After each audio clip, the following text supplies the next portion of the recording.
this lesson is to work on the G7 chord in the G shape. Now look at the chord chart right there. That's our G7 and our G shape. Here's our regular G major chord in the G shape. If you want to know more about the shapes, look in the videos below for lots more information. But the G7 comes up in so many folk songs and songs that you learn to play when you're just picking up an instrument.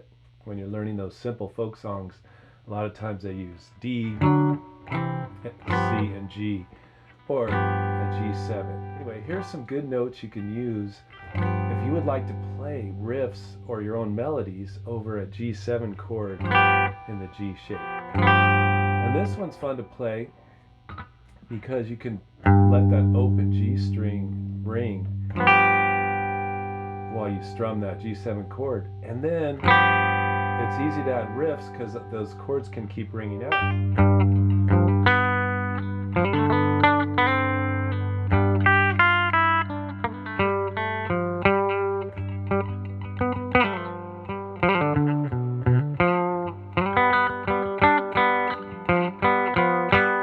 G shape, G7 arpeggio chart right there. So can you see that stair step pattern going from the first string, first fret, the flat 7, the third, the flat 7, the third. So that shape is a clue for me to locate where these where good notes are to use if you're want to play a riff over a G7 chord. Another tip is to focus on the 7th note. You got your root. Once you find your root note, just use your flat 7th a lot. You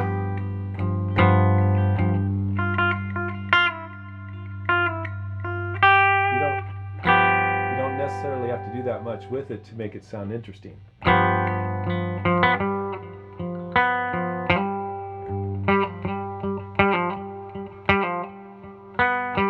Anyway, let's practice running this G7 arpeggio in the G shape.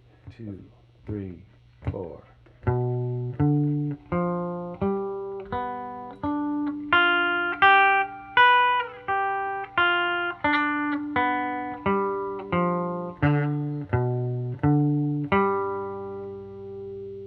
Now when I practice these, I like to start on the root note. So I see that there's a G right here on the 5th fret at the D string.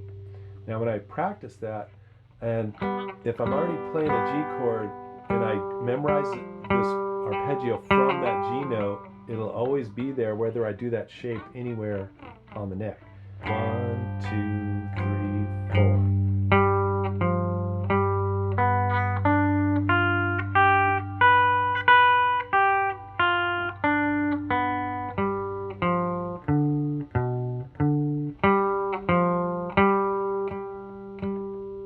So get to know that G7, G shape, G7 arpeggio, or you could just call it the G shape 7th arpeggio because it doesn't matter where you start from.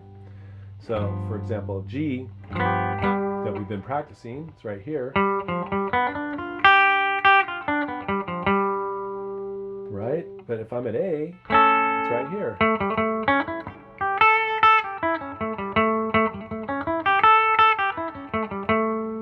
If I'm at C,